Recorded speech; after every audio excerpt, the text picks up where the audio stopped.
আসসালামু আলাইকুম। চলুন দেখে নেওয়া যাক আজকের নিউজে কি থাকছে। ভাড়া বাড়িতে থাকছেন মুসা বিন শমশের। ভাড়া বাড়িতে থাকছেন ধনকুবের মুসা বিন শমশের। গুলশানের ৮৪ নম্বর রোডে ২ বিঘা জমির উপর প্রসাদময় বাড়ি থাকলেও হাজার হাজার কোটি টাকার এই মালিক এখন নিজ বাড়িতে থাকছেন না। বর্তমানে তিনি একই এলাকার ১০৪ নম্বর রোডের ৮ নম্বর অ্যাপার্টমেন্টে ভাড়া থাকছেন।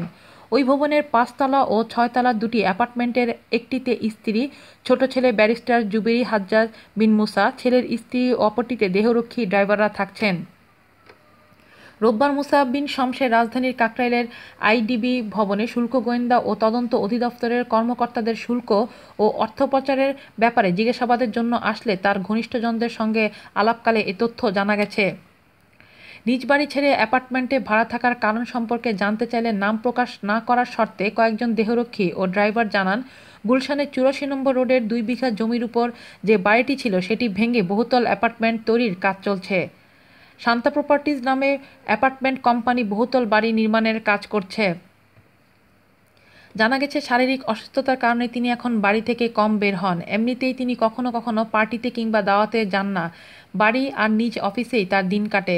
তবে ভাড়া বাড়িতে থাকলেও তার স্টাফের সংখ্যা কমাননি। এখনও দেহরক্ষী সহ ৬০ থেকে ৬৫ জন নারী ও পুরুষ তার আশেপাশে থাকেন। আজও শুল্ক গোয়েন্দা ও তদন্ত অফিস দপ্তরে ৬টি গাড়িতে করে কমপক্ষে ৩০ জন দেহরক্ষী বেষ্টিত হয়ে আসেন তিনি। আজ এ পর্যন্তই। ভালো থাকবেন। আল্লাহ হাফেজ।